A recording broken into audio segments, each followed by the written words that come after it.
estás? Un día muy interesante en el que, bueno, pues tenemos allá los fachitos atribuyéndose cosas que no son, lo que se le llaman ellos el lunes negro, algo que proviene de esa caída en la bolsa de Japón, que está proyectando, por supuesto, problemáticas acá en los Estados Unidos y que, por supuesto, tiene repercusiones en todo el mundo. Pero bueno, uno de tantos temas. Te saludo, te abrazo.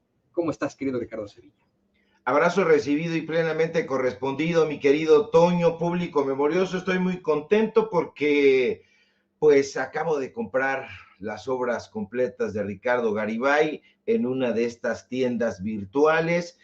Usted no me lo preguntó, pero yo se lo quiero compartir. Es que los libros se están moviendo y yo estoy muy pendiente de seguir la obra de nuestros escritores, de nuestras escritoras nacionales, de los buenos, por supuesto. No vaya usted a creer que estoy leyendo a Francisco Martín Moreno, a Benito Taibo y a todos esos personajes de la derecha, Krause, Aguilar Camín. Nada de eso, nada de eso. Estamos siguiendo a los grandes autores, a los grandes escritoras de este país, que hay muchísimas. Soy muy contento. Entonces iban a sacar esos libros, me contacté con un vendedor en la red social y ya se armó, mi querido Toño, así que estoy muy feliz. Y también viendo que insistimos en vestir de la misma manera, la gente creerá que esta playera es negra, pero no, es un efecto del daltonismo quizá que yo tengo, pero es gris. Y veo que tú traes grisecito con negro, solamente que rayado. Y Toño, ¿qué está sucediendo aquí? Y además es esta playera tipo polo, así que, pues Toño, estamos en plena sintonía y también estamos en sintonía en el periodismo. Mira, Toño, yo he quedado con Sin Censura en presentar todos los miércoles un reportaje, una investigación especial, pero yo ya estoy que no paro y hoy me propuse hacer un reportaje. Desde el fin de semana he estado estudiando, ya sabe que pues estamos muy metidos en tratar de dar a conocerle a usted la información dura y tupida y pues estamos metidos investigando al poder perjudicial y vale mucho la pena hacer ese recorrido, Toño, para ayudar a pensar al público y a recordar muchísimas cosas que habían estado tras bambalinas. Yo me pregunté, porque como le decía a usted, tengo siempre muchas preguntas, ¿quiénes han sido los jueces que han estado detrás del cártel inmobiliario? ¿Quiénes son los jueces que han estado detrás de los amparos a los casinos? ¿Quiénes han sido los jueces que han estado detrás de prácticamente todas las corruptelas que han amparado a criminales, que han dejado libres a narcotraficantes? Ya le presentamos una parte correspondiente a los criminales que ponen en la calle, a asesinos, a secuestradores, pero yo me hice varias preguntas. Bueno, si nos remontáramos a ver la historia de los jueces, si nos remontáramos a ver cuáles han sido sus decisiones más polémicas, y ahí le encargo también que usted haga la tarea y si tiene esos datos duros, que es remontarse a la historia, pues ayúdeme y construyamos juntos y juntas este periodismo de corte social. Y Toño, este amparo a este negocio que prosperó en épocas de Felipe Calderón, los casinos, en épocas concretamente cuando estaba Santiago Krill al frente de la Secretaría de Gobernación y que comenzó a dar de manera discrecional permisos para los casinos y las casas de apuestas. Ya se le olvidó allá en los mentideros a la derecha o se les olvidó de manera conveniente, así que pues hoy vamos a presentar también un reportaje si la audiencia y tú nos permiten. Pero claro que sí, querido Ricardo. Entonces, estás preparando este reportaje para el miércoles, ¿verdad? Mi querido Toño, lo estoy preparando para los siguientes minutos. No, En este preciso momento nos lo aventamos, el miércoles otro reportaje y así que no sean solamente los miércoles de reportaje, sino siempre que podamos. siempre que podamos, vamos a darle a los datos duros, vamos a darle a la gente la información con documentos, con papelitos, con resoluciones, con imágenes, con audios, con videos, para que la gente haga su propio criterio y no estemos como los fantoches de la derecha dando opiniones, porque está lleno de opinólogos, de comentócratas, y nosotros siempre, quizá por eso la gente nos está prefiriendo y se lo agradecemos muchísimo, pues hablamos con los pelos de la burra en la mano para que esos personajes no digan que a Chuchito lo bolsearon, sino que sí son los corruptos, y ahí están, y se les vamos a presentar las imágenes, los testimonios, las propias palabras de Felipe Calderón, que reconoce, escúcheme bien, Felipe Calderón llegó a reconocer que el Poder Judicial estaba infestado, plagado de jueces corruptos, así como lo oye, y yo se lo voy a mostrar en un momento. Así que tú dirás, mi querido Toño. No, pues el micrófono es todo tuyo. Qué bueno que podemos una vez, así como dice el viejo corrido de la revolución, si me han de matar mañana, que me maten de una vez, pues vamos de una vez a que acabes con esos corruptos, esos infames, querido Ricardo. Claro que sí, mi querido Toño, vámonos duro y tupido porque hace falta reflexionar sobre la relación entre los jueces y los casinos, una relación prácticamente de contubernio. Usted recordará que el 25 de agosto de 2011, en el Casino Royal, ubicado en un sector de clase media en la ciudad de Monterrey, un grupo de delincuentes incendiaron un inmueble, el inmueble del Casino Royal. Dentro había gente haciendo uso de las instalaciones. El atentado, usted se acordará, produjo la muerte de 52 personas, entre ellas una mujer embarazada. Al día siguiente, el 26 de agosto, Felipe Calderón, al lado de su esposa Margarita Zavala y de otros aplaudidores, se vio obligado a salir de su escondrijo para dar una conferencia. Con la voz quebrada por la incompetencia de su gobierno, Calderón confirmó, Toño, que en efecto habían muerto más de 50 personas. Calderón, en un episodio que en la derecha ya olvidaron, como le decía, convenientemente, tuvo que aceptar que aquel atentado fue el resultado de la enorme corrupción que prevalecía al interior de su gobierno, sobre todo en las instituciones de seguridad y de justicia. Y en efecto, años después, usted ya lo sabe a esta hora, se sabría que su secretario de Seguridad Pública, Genaro García Luna, su superpolicía, era uno de los principales capos criminales y que en concreto trabajaba al servicio del cártel de Sinaloa. Pero eso no fue todo, Toño.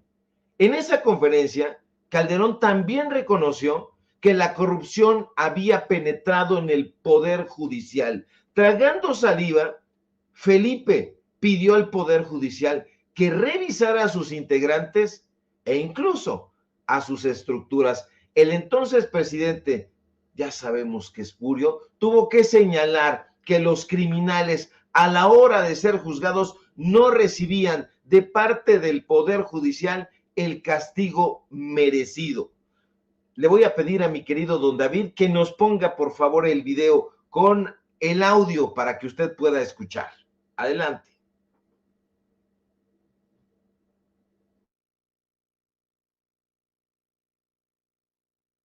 Señoras y señores de los medios de comunicación, mexicanas y mexicanos, el día de ayer el pueblo de México fue testigo de uno de los actos de barbarie más terribles de los que se tenga memoria. Un grupo de criminales sin escrúpulos, sin respeto por la ley, por la vida ni por la sociedad, atacó un casino en la ciudad de Monterrey. En este ataque se ha confirmado el fallecimiento de más de 50 personas.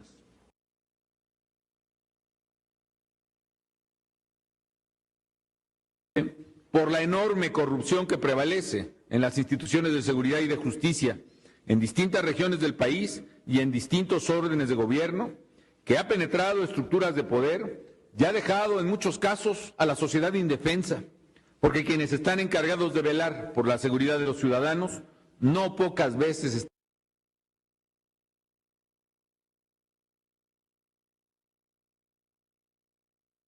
Al Poder Judicial, tanto en el ámbito federal como en el estatal, le pido también respetuosamente un esfuerzo por revisar sus propias estructuras y sus integrantes. No me cabe duda de la honestidad de la mayoría de los jueces y magistrados, pero también es cierto que la impunidad rampante que se vive en el país obedece también a que por una u otra razón los criminales no obtienen el castigo que merecen a la hora de ser juzgados. Se dice que es por impericia de los ministerios públicos. Es algo que debemos revisar y desde luego corregir. Pero también es posible que el poder corruptor de la criminalidad haya penetrado las estructuras judiciales que no están exentas de ese riesgo y es obligado revisar esa posibilidad. Al mismo tiempo le pido que revise sus propios criterios.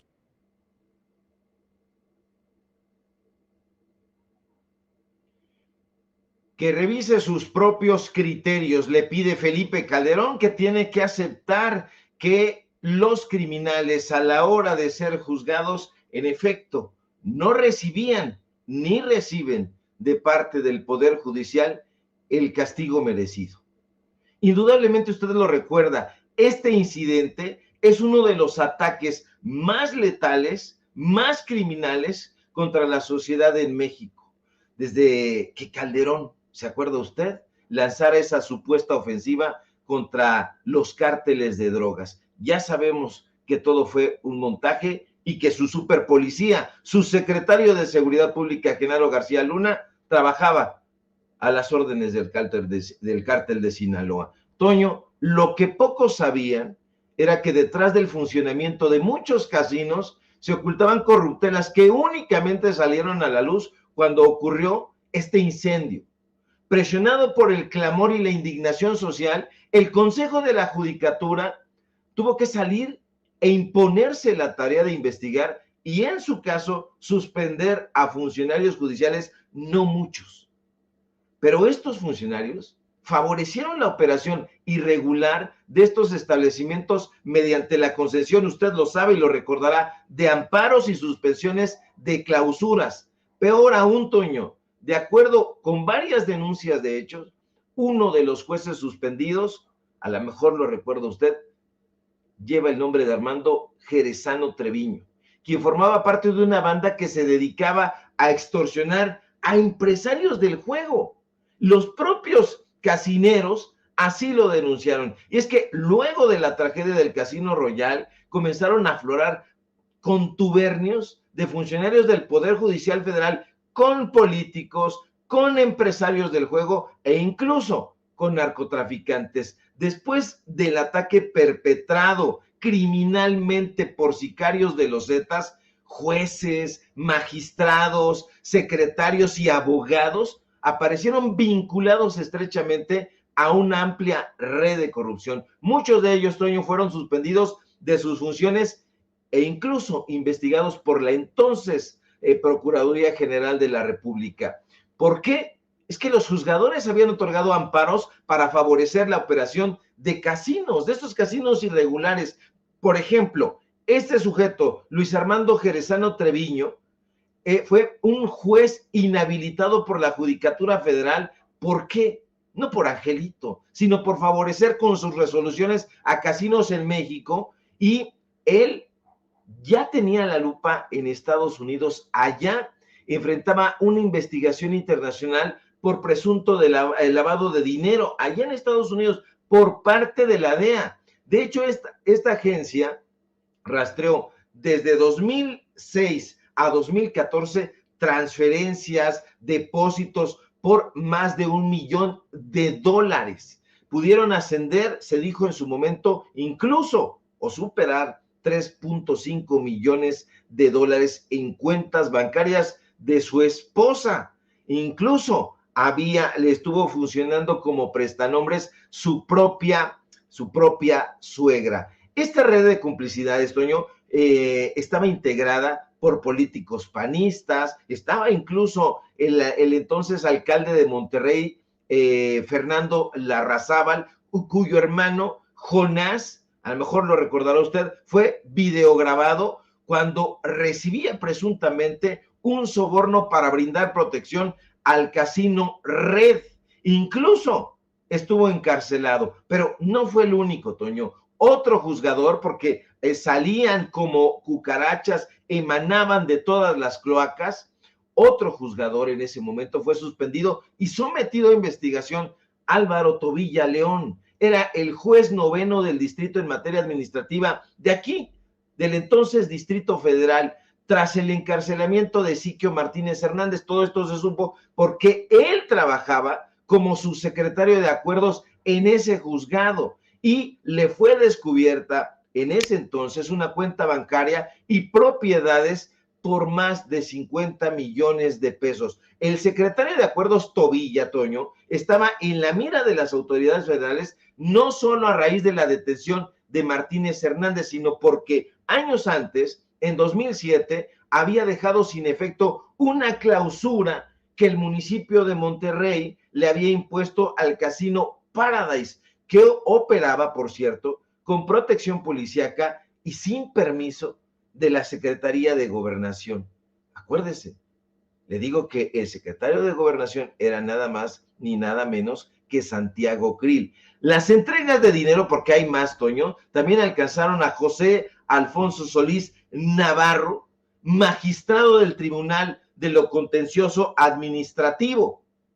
Este personaje renunció a su cargo tras el ataque precisamente al Casino Royal, que ocurrió, como le digo, en agosto de 2011. En realidad, hay que decirlo, fue obligado a renunciar, Toño, porque desde hace años se le investigaba por favorecer a diversos centros de apuestas y casinos mediante una serie de resoluciones legales que incluso, le digo, fueron investigadas por la propia FGR, la PGR ya cambió de nombre. Ahora, estaba también Mauricio Fernández, ¿se acuerda? El alcalde en ese entonces de San Pedro Garza García, quien había ordenado la clausura de una casa de apuestas justo al lado del Casino Royal, pero hubo suspensión de actividades.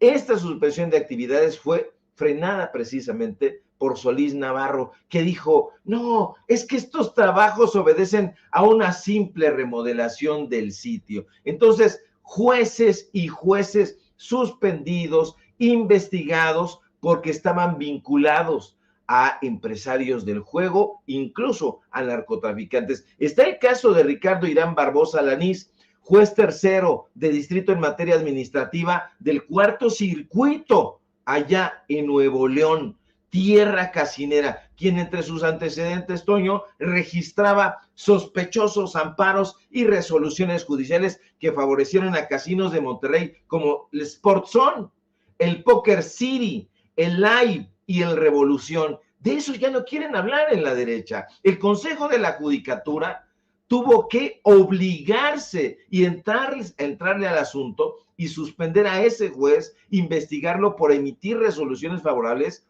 aparentemente en forma indebida, a esos establecimientos de juegos y sorteos de la empresa, de varias empresas, pero de una en concreto, Atracciones y Emociones Vallarta, que operó el Casino Royal y otros centros de apuestas en varias partes del país. Pero, Toño, hay más y más y más, porque detrás de todo esto están jueces corruptos, magistrados, jueces de distrito, jueces de todo tipo, subordinados, secretarios. Yo recuerdo perfectamente que ahí en la comarca lagunera, región, por cierto, donde existía y suele existir todavía una intensa actividad de narcotráfico y lavado de dinero, se otorgaban muchísimos amparos y todo esto estaba visto bien o incluso no se veía en la Secretaría de Gobernación. Ahí en la Secretaría de Gobernación, ahí en Bucareli, donde operaba, insisto, Santiago Krill, el panista Santiago Krill, que era uno de los personajes más vinculados y de mayor confianza de Felipe Calderón. Toño, hay que investigar, continuar investigando la relación de los jueces con los casinos, de los jueces con el cártel inmobiliario, de los jueces con los evasores de impuestos, con los jueces prácticamente en todas las triquiñuelas que se ha hecho en este país. Hay que investigar la relación de los jueces con la gente que está padeciendo cárcel, prisión y que son inocentes. Los jueces tienen una perniciosa influencia y un pernicioso protagonismo en esta historia. Urge, Toño, público memorioso, una reforma al Poder Judicial. Sí, es más que evidente que es necesaria esa reforma al Poder Judicial. Es necesario que verdaderamente podamos encontrar mejores impartidores de justicia y que esos que incurrieron en este tipo de pues, situaciones se enfrenten a la justicia. Rápidamente, antes de presentar a mi queridísimo Vicente Serrano, querido Ricardo, quiero leer el comentario que hace Aida Martínez. Dice, qué feo chat es este, parece encuentro para gente en estado de amigos, no está al nivel del programa, no lo aprecian. Claro que lo apreciamos, siempre hemos dicho aquí en Sin Censura que usted que nos ve, que nos escucha, es parte de nuestra familia, así lo consideramos, hasta rezamos por usted, aunque no nos conozcamos, y así es cuando nos encontramos en alguna corresponsalía. Qué pena lo que comenta Aida Martínez, no espero para nada lo como pensamos aquí en Sin Censura. Por supuesto que apreciamos todas las flores que nos manda siempre en los chats y en todas partes. Los queremos mucho. Y ahora sí, le pido al equipo que nos grabe para saludar a quien los quiere también mucho ustedes, en cualquier parte en la que se encuentre, el queridísimo Vicente Serrano, periodista y director de este espacio. Te mando un abrazo, Vicente, ¿cómo estás? Aquí con Ricardo Sevilla. Ya lo vi, mi querido Toño, te mando un abrazo. Saludos, maestro Ricardo Sevilla, que hablaba de una reforma al Poder Judicial, algo que hemos insistido desde esta trinchera. Hay que revisar lo que ocurre en los estados, ¿eh?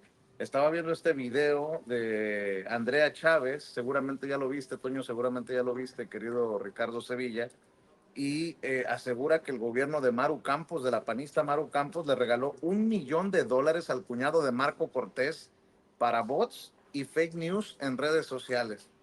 Si eso no huele a corrupción, entonces ¿a qué? Vea y escuche. ¿Recuerdan que hace unos meses el presidente López Obrador nos dijo en una de sus conferencias mañaneras que gran parte de la guerra sucia en contra de la 4T se pagaba desde el estado de Chihuahua? Les cuento que hace unos días el medio Zona Free publicó los contratos por adjudicación directa que demuestran que en tan solo 6 meses de campañas electorales, una empresa del cuñado de Marco Cortés, presidente nacional del PAN, recibió más de 11 millones de pesos del gobierno de Chihuahua para reputación digital y gestión de redes sociales.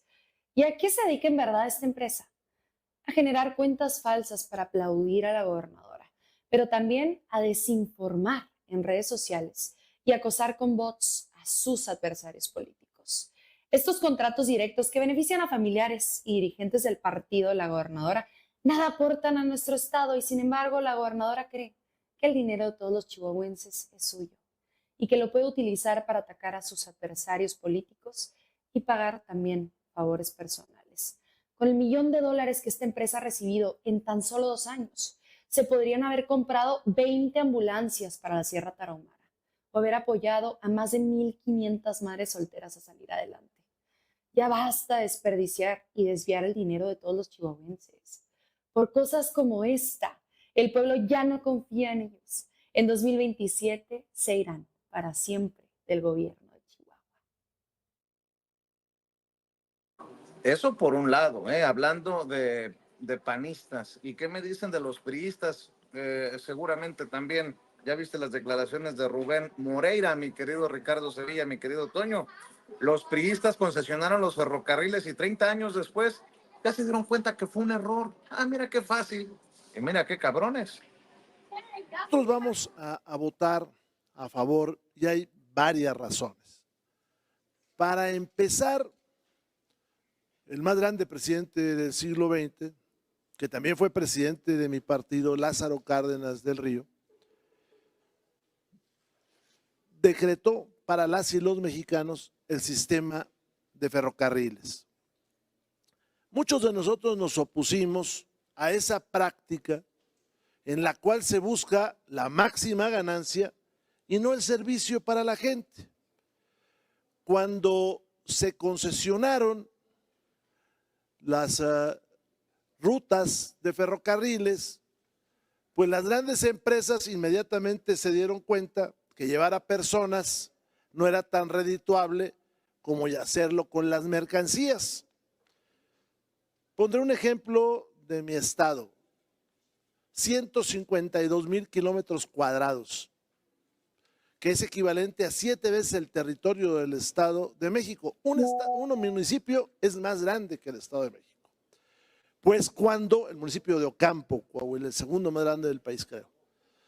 Cuando se hace esta maniobra, pues dejan sin comunicación a cientos de comunidades. Ahora voltean y dicen, es que ahora hay muy poca gente. Pues, ¿cómo te vas para allá? Porque la carretera más cercana a veces está a 50, 60 kilómetros y en algunos lugares del desierto el punto más cercano a otra ciudad, pero ya grande, no un pequeño pueblo, pues está a 200, 300 kilómetros. Pues es evidente. Ahora resulta que los priistas dicen, con esas maniobras nos dejaron incomunicados. No, pues imagínate, entre concesiones, entre regalitos, y estos se siguen quejando de lo que ocurrió el 2 de junio. Pero bueno, así las cosas, mi querido Ricardo Sevilla. Son cínicos hasta la pared de enfrente. Evidentemente, los priistas son personajes que se están aferrando a los últimos bastiones que tienen. Y si esto implica mentir desfachatadamente y colocar el dedo flamígero en otras personas, en otras personalidades, en otros gobiernos, pues lo van a hacer. ¿Por qué? Porque se están aferrando al último resuello de su existencia.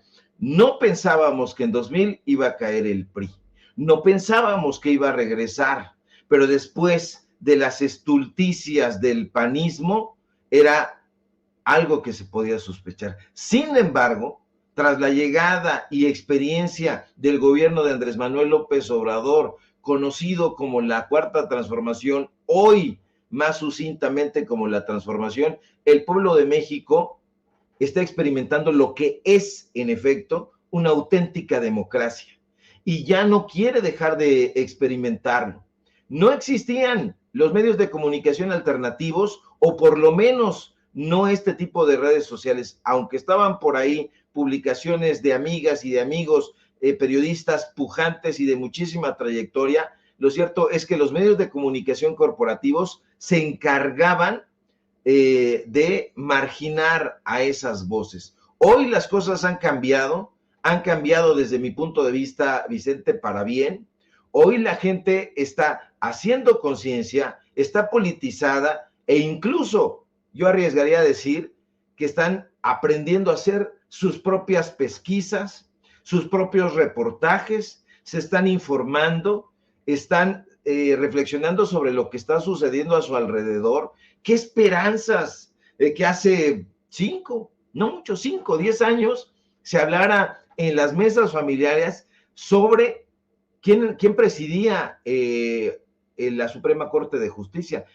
No se sabía, salvo en pequeños círculos, quién era el titular del Consejo de la Judicatura, quién presidía la Suprema Corte de Justicia, qué era el Tribunal Electoral del Poder Judicial de la Federación, quién trabajaba y quién operaba en el INE, a quién se le entregaban los contratos. Hoy la gente está teniendo acceso a cualquier cantidad de información y está colocándola para hacer sus reflexiones y decir, ahora ya caigo en la cuenta por qué López Dóriga la emprendía de esta manera y la emprende contra tal o cual personaje, contra tal o cual gobierno. Había dinero, había chayote de por medio. Eso es lo que está sucediendo. Eso lleva a reflexionar a que el gobierno de María Eugenia Campos, de Maru Campos, que ha sido un gobierno corrupto, atropellado, lleno de dislates, de truculencias, de borracheras, de metidas de pata, sea investigado. ¿Por qué esta persona que en algún momento estuvo vinculada no solo al priismo, sino también al panismo y a Enrique Krause, estuvo desvalijando el municipio, hoy está desvalijando el estado? Y eso se tiene que atender y la gente lo sabe perfectamente. Yo no sabía sobre estos bots y este dineral que había, de acuerdo con lo que dice Andrea Chávez, regalado María Eugenia Campos, pero de existir los datos duros, la gente tiene que exigir que esta mujer renuncie. Ya no es para investigar. Sí están los datos duros, y esto es comprobable, por dignidad y por congruencia tendría que renunciar María Eugenia Campos. Pero ¿sabes qué, Vicente? Esta mujer no tiene dignidad, esta mujer ha atropellado Chihuahua cuantas veces ha querido y cuantas veces ha podido, y va a entregar cuentas muy malas. Lo más seguro es que cuando salga del poder le estuviera esperando la cárcel, pero desafortunadamente, si no hay una reforma al Poder Judicial, ella va a estar libre y campante y haciendo de las suyas. Así es, y nada más lo voy a decir así con todas sus letras, mi querido Ricardo Sevilla, hay de prostitutos a prostitutos. Hay prostitutos caros que cobran $1 millón y hay prostitutos baratos que se me hace que hasta pagan para... Lo voy a dejar así, ya me entendieron. Pregunto, ¿qué intención tienen los Ferris, los Páramo, de andar moviendo esto del peso, ¿no? O sea, si la gente verdaderamente se informa, y creo que se informa bien, sabrá que lo que vemos del peso frente al dólar el día de hoy, por ahí de los casi 20 pesos por unidad, no tiene nada que ver con el peso, y no tiene nada que ver con Andrés Manuel López Obrador, y no tiene nada que ver con el gobierno de la 4T, sino con la caída de las bolsas, primero la de Tokio, también ha habido pérdidas a través de Europa, en Estados Unidos, y es por eso que se ve esta afectación, este golpe, pues. Eso, súmale a lo que veo también circulando en redes sociales, creo que es todo, junto con pegado, una desinformación a través de redes sociales, sobre todo en Instagram y en WhatsApp, lo he visto, esto de la supuesta represión en Venezuela, y que ha sido incluso motivado estas cadenas de mensajes por comunicadores o disque periodistas. Ojalá que esos periodistas también de alguna manera detengan esta desinformación o investiguen a fondo. Cada vez veo a más personas difundiendo o moviendo este mensaje, que pues obviamente lo ha de haber escrito esta Corina Machado o Juan Guaidó o algún personaje de ese grupo. Dice, en Venezuela están secuestrando a las personas que hacen publicaciones sobre lo que está pasando. Se han llevado gente de sus casas por poner un estado en WhatsApp, una historia en Instagram o algún tweet. Se están llevando detenida gente inocente por simplemente no pensar como ellos. A los que no se han llevado todavía ya los están amenazando. Este es el momento para las personas que estamos fuera de seguir mostrando lo que pasa, porque a ellos los quieren callar.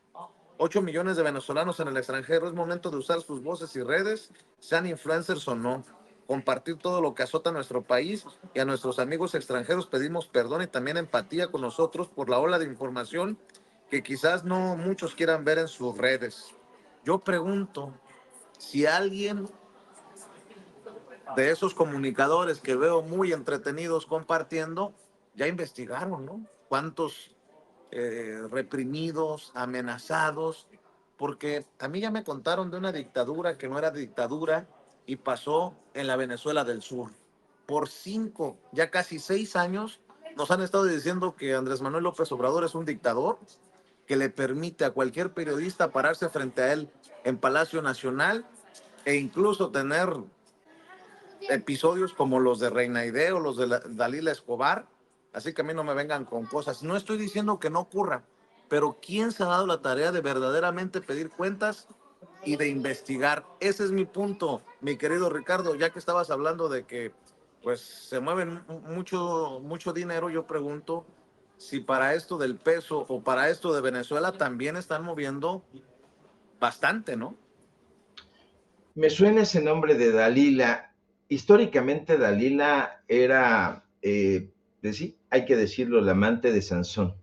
era el amante de Sansón. Sansón era un juez, por cierto, hay que decirlo, porque fíjate nada más, la historia de los jueces es muy interesante. Entonces estaba Gedeón, estaba Sansón, y Dalila traicionó a Sansón. Sansón tenía una novia, se relacionó con ella y después conoció a Dalila, y Dalila siempre buscaba cuestionarlo, siempre lo cuestionaba y le preguntaba cuál era su debilidad, hasta que finalmente Dalila logra sacarle la sopa, digámoslo popularmente, y Sansón le dice que pues es cortándole el cabello.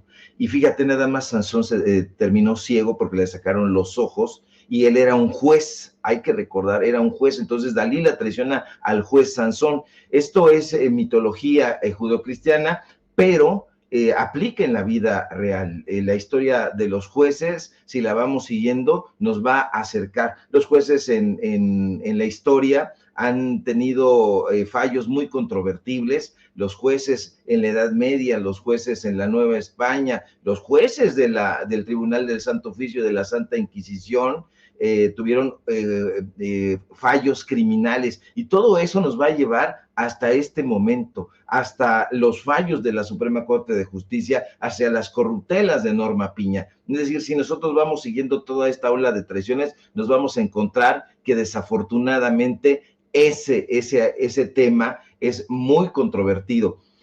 No hay dictadura, no la ha habido durante pues los últimos años aquí en este país, no la ha habido un juego retórico de cambio. Felipe Calderón hablaba en su momento de transformación, ya se le olvidó, ahí están los videos hablando de las transformaciones necesarias, así lo dijo con todas sus letras, pero se le olvidó porque solamente lo dijo de dientes para afuera. Quería transformación porque así lo pidió en el Poder Judicial, señalaba que había corruptelas ahí en ese poder. Hoy, cuando el presidente López Obrador, a quien odia Calderón, lo ha señalado y se ha propuesto hacer un cambio en el Poder Judicial, una auténtica renovación, una transformación de fondo, este señor desdice lo que había asegurado en su momento. No hay dictadura. Esto que se está viendo en contra de Venezuela, del gobierno de Maduro, es una guerra narrativa en contra de la ideología socialista, del modelo comunista, que ya hemos dicho aquí en este espacio, todavía no ha llegado a concretarse, precisamente porque es una de las ideologías más letales para el capitalismo. ¿Y por qué es la ideología más letal? Porque tiene como ingrediente especial mirar a la sociedad, mirar al pueblo. Entonces, siempre que haya una ideología de corte social, siempre que haya un método, un esquema que trate de ayudar a la población en general, va a venir el neoliberalismo, sus ideólogos, su hermano siamés, el consumismo, y van a pagarle a esta clase de fantoches que sin ninguna prueba y, como bien apunta, sin ningún tipo de investigación, aseguran en las rodillas que hay dictadura donde sea. Capaz que si levanto este lapicito aquí, me encuentro un dictador. Esas son patrañas, gente pagada, gente que ha llegado a acuerdos económicos y que le pagan por decir cualquier cantidad de estulticias. ¿Por qué no van a Venezuela y documentan? Si estamos hablando de que son periodistas, ¿por qué no se trasladan con todo el chayote que ganan? Se trasladan a Venezuela y que documenten visualmente todos esos atropellos a la democracia. Yo no veo ningún dato duro, veo a estos personajes cómodamente sentados tras su micrófono en sus aparatosos estudios hablando de la dictadura en México, la dictadura en Venezuela, la dictadura en Cuba, la dictadura, la única dictadura que ha habido es justamente la dictadura de los medios de comunicación, esos medios de comunicación y esos comentócratas que son pagados. Y acuérdese usted que con dinero baila el cuero, y estos personajes rápidos y prestos bailan. ¿Por qué está Marco Levario en París? y en su canal está pidiendo dinero, pide dinero y el señor está en París, allá muy tranquilo, no tiene un solo reportaje, no tiene una sola crónica, es un medio de comunicación absolutamente onanista. Pues no, que están muy pobres, no, que este señor es independiente y allá está, luciéndose, gastándose el dinero que está recaudando. Este tipo de personajes, mi querido Vicente, son vomitivos, porque no tienen como presupuesto fundamental la veracidad, y porque no tienen veracidad, no se pueden dedicar al periodismo. El periodismo es respetable si se ejerce como debe serlo, con datos duros y hasta parece comercial, sin censura.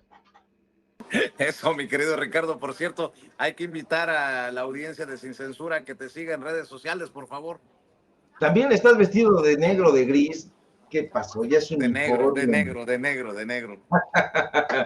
Claro que sí, mi querido Vicente, público memorioso, sígame en mis redes sociales donde estamos dando la batalla desde los medios de comunicación libres e independientes, en X, @Sevilla Crítico, en Facebook, Ricardo Sevilla, y nada más. Síganos en Paralelo 24, síganos también en Los Datos Duros. Hoy tenemos informativo en punto de las 9 de la noche y por supuesto aquí en la familia Sin Censura. Comparta todo el contenido de Sin Censura y también comparta estas partes donde hablamos del Poder Judicial, porque ellos van a decir que no, pero ahí están las imágenes y ahí está la lengua larga de Felipe Calderón. Te mando un fuerte abrazo, mi querido Vicente, y estamos pendientes a la información. Claro que sí, te mando un abrazo, Ricardo. Cuídate mucho, que pases excelente día. Y bueno, vaya día, si me permite la expresión, grábeme, don David, vaya lunes negro.